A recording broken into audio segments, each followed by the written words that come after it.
welcome back. So after the last fold yesterday, I actually ended up getting kind of busy for the rest of the night. So I just put the bread in the fridge in its bowl overnight, and it's now the next morning.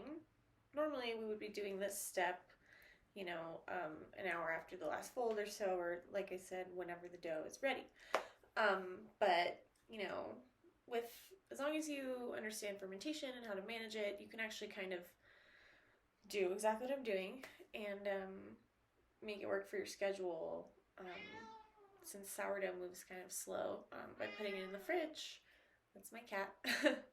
By putting it in the fridge, I was able to just kind of halt or slow down the fermentation a lot. So what I'm going to do now is divide the bread, pre-shape each loaf, let it rest for a few minutes, and shape it and put it into its basket. And I can't not show you my cat, right? Here he is. His name's Oliver. We match. I forgot to say about the bread spending the night in the fridge. It would do that anyway.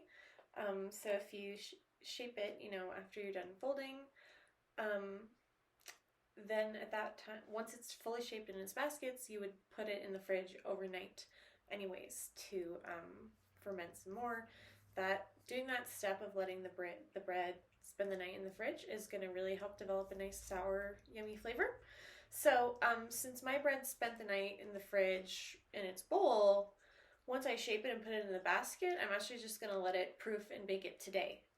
So it still is getting the same total amount of time of fermentation. So that's why I'm not too worried about the fact that I kind of went off script here. My kitchen counter is like tiles, so I can't really work with dough on it. So I got this big cutting board for when I need to do dough stuff. What I'm going to do is do a light sprinkling of flour over my board, and then turn the bread out and divide it and weigh each loaf. When you're flouring, you want to just aim to develop the sense for being able to use the exact appropriate amount of flour. You want just enough so that the bread isn't sticking to stuff, but not so much that the bread's going to be coated in flour and can no longer stick to itself when you're shaping it. So you just kind of have to get the feel for it, and it's also kind of depends on like each dough, how wet or dry whatever dough is. So we'll see how this goes. So I'm going to be super gentle with the bread, by the way, at this time. Like I talked about earlier in the video, our balloons are now like pretty much the fullest that they can get, other than the final proof. We've spent all this time managing the fermentation of the dough and developing the gases, so that we can have a nice open crumb.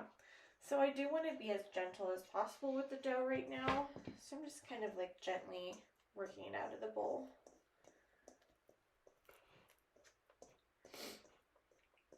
And I can tell that the dough is like noticeably has nice fermentation going on. It's like very fluffy. Like you can kind of tell the texture that net of balloons is now like, it has tension, it's inflated, it's not just like empty balloons flopping around next to each other. So the dough's feeling and looking pretty good. I'm just kind of trying to equalize it into somewhat of a rectangle so that I can eyeball my cuts evenly. I am going to sprinkle flour over the top too, because this all wet in the bowl. So I want to be able to handle it.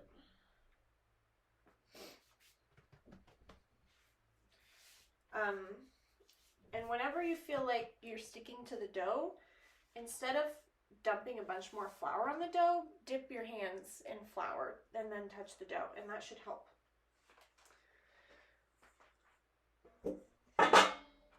Okay, so I have my scale and my soft scraper and my bench scraper. I just picked up the soft scraper. I'm using that, I think. So my loaves, the standard size for a loaf would be be like about 650 grams. It's about 1.5 pounds. You can do whatever size you want, and you know, it might depend on what size your baskets and stuff are. But I always default to like 650 to 700. Now when you're lifting the dough, you want to scoop from underneath with your scraper and try not to like pick it up with your hands, because that's going to disturb it.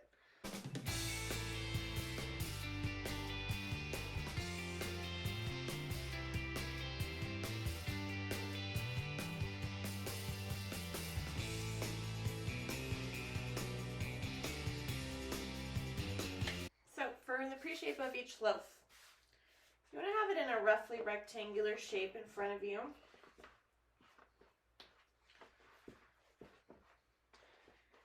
What I'm going to do, it's basically like a miniature fold just of the one piece. So I'm going to take the east side, fold it gently, west side gently over, and then kind of roll down from the north. And that's ready to go. Flour my hands. Make my piece roughly rectangular. East side, west side. And then I don't really have space at the bottom of the board, so I'm actually going to roll this one up. It'll be okay.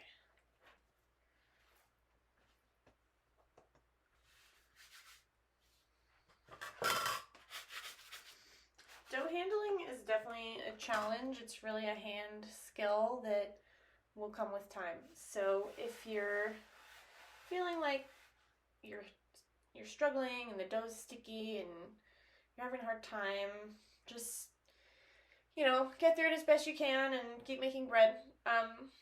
My fingers are now caked with flour, you know, so that's going to make them stick to my last piece. So what I want to do is get my hands all cleaned off from all this gunk and then reflour them freshly. And then that will help me not stick. So I'm just going to do that. Okay. So a little more flour on my hands. A little bit on the board. And now I can do this.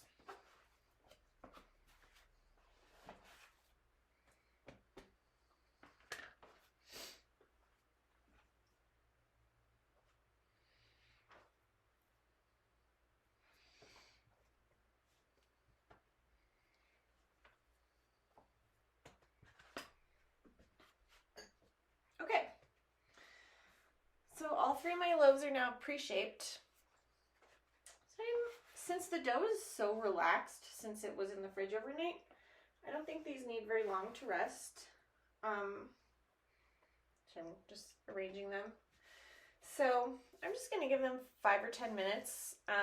The length of time there just really depends on the dough and how active it is and how much tension it is. So like, you know, if this dough had a lot more tension in it right now and like the gluten was tearing, I would want to let it rest a lot longer so that it could relax and handle the stress of being shaped again. But since it's so relaxed, it doesn't need that much time. However, if your dough is tearing at this time, it could also be because it's over fermented and the gluten is starting to break down. If you think the dough is over fermented, then you need to shape it as fast as possible and get it directly into the basket. I would even say you could skip the pre-shape if you think your dough is over fermented. So again, it all just kind of comes down to learning about managing fermentation and understanding what stage the dough is at. So I just want to cover these lightly. I don't recommend using plastic directly over them because it'll just like all the flour will absorb moisture and then it'll stick. So we're not leaving them for super long, so they're not going to like dry out or anything right away. So we will come back in a few minutes.